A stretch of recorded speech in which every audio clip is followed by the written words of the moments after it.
Hello, karibuni sana KingoFarm. Sasa leo hii nataka niwape siri ya kuzalisha kuku wengi wa kienyeji. Unaweza kuwa na matetea yako 10 tu, lakini ukazalisha kuku wengi sana wa kienyeji kwa muda wa miezi 6 na kuendelea. Nadhani kuna kipindi cha hapa nyuma kwenye mwezi Januari tuliweka video ambayo ilikuwa inaelekeza jinsi ambavyo unaweza kupata kuku wengi wa kienyeji. Sisi kile kitu tumekifanya kwa muda mrefu sana, lakini tumegundua vitu vingi sana. Katika kufanya hilo jambo tulibaini vitu vingi sana ambavyo vinaweza vikakusaidia wewe msikilizaji, namna ambavyo unaweza ukawapata kuku wengi wa kienyeji. Watu wengi wameishia kufuga kuku wa kienyeji, wanafuga tu kawaida, unakuta leo wana kuku 10, ukija kesho wana 15 au wanao 10 wale wale, yani kama vile walishajikatia tamaa. Lakini kuna uwezekano mkubwa sana wa hata hao kuku wako wachache, hata 2 3 ukafanya na ukapata kuku wengi sana sana wa kienyeji. Leo nitakugusia maeneo kama 4 ambayo tuliyaona kama mtu yule anafuga kuku wa kienyeji wachache, anataka wawe wengi, akiyazingatia basi ataweza kutimiza malengo yake au malengo ya kuwa na kuku wengi wa kienyeji. Eneo la kwanza ni kwenye huduma ambazo unatakiwa uwape. Hawa kuku wa kienyeji ambao unao, wape huduma nzuri, unaweza kuwajengea banda, sio banda la kisasa au banda nzuri kabisa, hapana, au la gharama kubwa, hapana. Banda liwe la kawaida, lakini liwe na sehemu au dirisha ambalo linaruhusu hewa kuingia na kutoka. Banda liwe safi, chini unaweza kuweka rafu au unaweza kusiliba, halafu ukamwaga matandazo, ukawawekea na vichanja. Kuku wa kienyeji wanapenda sana kulala juu, lakini vile vile wanapenda sana viota vile vya kutagia, ukawawekea viota mle bandani. Kwa hilo ni eneo la kwanza la kwenye huduma, kwenye kipengele cha mazingira, wawekee mazingira rafiki.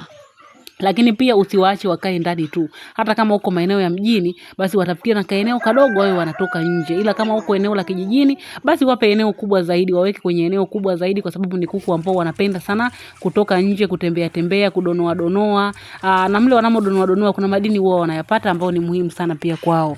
Sasa ukishakuwa na eneo lako kama hivyo ambavyo nimekutajia, pia hawa kuku wa kienyeji kwenye eneo la pili au sehemu ya pili ni kwenye kipengele cha chakula. Chakula chao sio ghali sana. Kina bei za wastani tu, ya kawaida tu, bei za kawaida, ila hakikisha tu umetengeneza vizuri. Umeweka protini, umeweka vitamin, madini.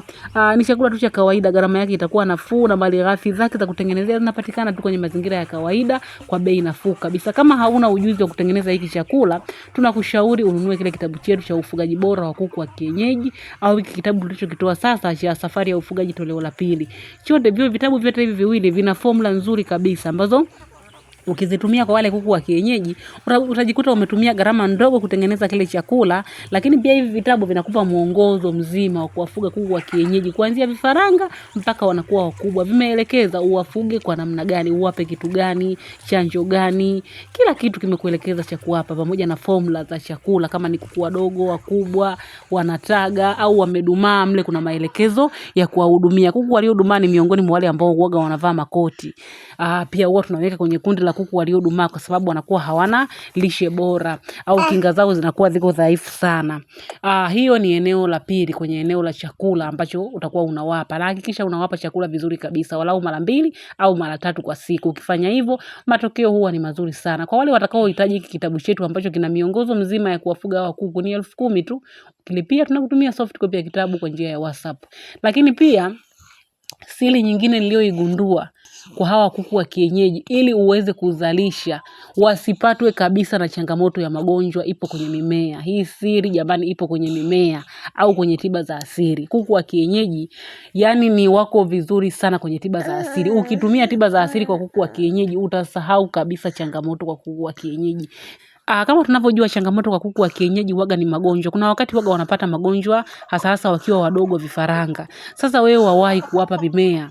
Kuna mimea mingi sana ambayo ukiwapa kuku wa kienyeji wanakuwa vizuri. Anza kuwapa tangu wakiwa wadogo, tangu wakiwa vifaranga, ili uwatengenezee kinga nzuri au uweze kuwaimarishia kinga zao. Kuna mimea kama aloe vera, kitunguu saumu, majani ya mzungwa, mpapai. Kuna mimea mingi sana ambayo inafanya vizuri kabisa kwa kuku wa kienyeji. Hapa nakushauri ununue kile kitabu chetu cha tiba za asili. Kwa hiyo kwa wewe mfugaji wa kuku wa kienyeji, ukiwa na vitabu viwili, chenye mwongozo wa kuwafuga na hiki cha tiba za asili, basi utafanikiwa vizuri zaidi kuzalisha hawa kuku wa kienyeji na wenye afya bora. Hiki kitabu pia kina tiba kina vitamini za asili, kina tiba za asili, kina kinga za asili, kina chanjo za asili. Ni kitabu kizuri sana. Kinauzwa 10,000 tu, lakini kitakusaidia kuboresha ufugaji wako, uwe ufugaji wa kuku wa kienyeji lakini wenye tija. Ni kitabu kizuri sana sana. Hii mimea jamani ni muhimu sana kwa kuku wa kienyeji. Usiache kabisa kuwapa. Wape mara kwa mara. Watakuwa vizuri kabisa. Tena wape kwa kipimo sahihi. Ukiwa na hiki kitabu tumeandika kabisa vipimo, siku za kuwapa, kama kinga, kama tiba, lakini kama vitamin, kila kitu tumeandika. Kwa hiyo utajikuta unafuga vizuri, kwa gharama nafuu na mambo yako yanaenda vizuri kabisa. Tukija kwenye eneo la 4 ambalo litakufanya uweze kuwa na kuku wengi wa kienyeji, twende kwenye kile kipengele cha uzalishaji, jinsi ambavyo utawazalisha. Kuku wa kienyeji huaga wanakuwa na changamoto za kuwatamia mayai. Nadhani wafugaji wengi mtakubali. Kuku wa kienyeji wengi wana changamoto ya kuwatamia mayai.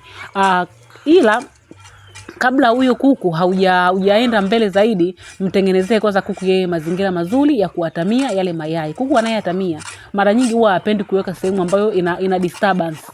Anataka sehemu iliyojificha halafu iliyotulia. Mwekee mazingira hayo yaliyojificha halafu yaliyotulia. Lakini vile vile mpe vitamin. Ukimpa vitamin huwa inamuondolea stress. Kwa hiyo atakuwa anaatamia tu vizuri kabisa, lakini pia mpe chakula. Ale vizuri, ale muda wote, ale ashibe.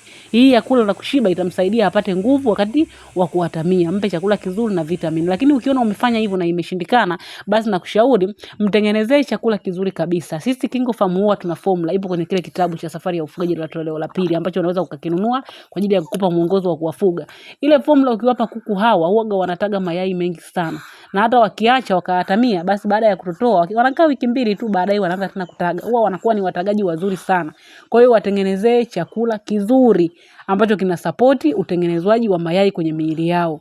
Baada ya hapo watakutagia mayai mengi. Wakishataga yale mayai, kama hao kuku wako wana changamoto hiyo ya umefanya kila kitu lakini bado wanatotoa mayai machache au hawatotoi, basi haya mayai wawekee kwenye incubator. Nunua mashine ndogo au tengeneza wewe mwenyewe kwa kutumia boksi. Kuna darasa nadhani mwezi uliopita tulianzisha darasa ambalo lilikuwa linaelekeza namna ya kutolesha mayai kwa njia ya boksi. Ni gharama nafuu sana. Unatumia vitu vichache sana unatengeneza incubator yako ya boksi. Bado darasa lile lipo. Ukilipia 10,000 tunakufundisha. Tunakufundisha namna ya kutengeneza hiyo incubator ya boksi. Pia tunakupa na kitabu ambacho kinaelekeza namna ya kutengeneza hiyo incubator ya boksi. Ila hii inafaa kwa mayai machache tu, kama una mayai yako 10, 20, basi usizidishe zaidi ya hapo, ndio utaweza kutotolesha vizuri kabisa kwenye hiyo incubator ya boksi. Lakini kama unataka ya mayai mengi, basi tunakushauri ununue incubator zetu. Tuna incubator pia zinaanzia mayai 60 mpaka mayai 1000. Kila incubator inakuwa ina bei yake. Na hizi incubator tunasafirisha mikoa yoyote ndani ya Tanzania na nje ya Tanzania kwa gharama nafuu. Zinauzwa bei ndogo ya kawaida. Ni incubator zile ngumu ukiacha hizi za Kichina. Ni hizi incubator ngumu ambazo zinafanya vizuri kwa zaidi ya 90%. Unaweza kupata vifaranga ambao mayai utakuwa uliyaweka. Ukilipia sisi huwa tunakutumia mzigo wako kwa uaminifu mkubwa sehemu yoyote ile. Pia tuna huduma nyingine, tuna kundi la mafunzo, ada yake ni 8,000, lakini vile vile tuna vitabu vingine kama cha ufugaji wa broiler, safari ya ufugaji, mwongozo maalum kwa kutumia tiba za ufugaji kwa kutumia tiba za asili. Tuna vitabu vya kuku aina zote. Ukihitaji vitabu hivi, ukilipia kila kitabu ni shilingi 10,000, tunakutumia soft copy ya kitabu kwa njia ya WhatsApp. Kama utakuwa unahitaji huduma zetu, basi chukua namba kwenye video na utupigie au ututumie ujumbe. Asanteni sana.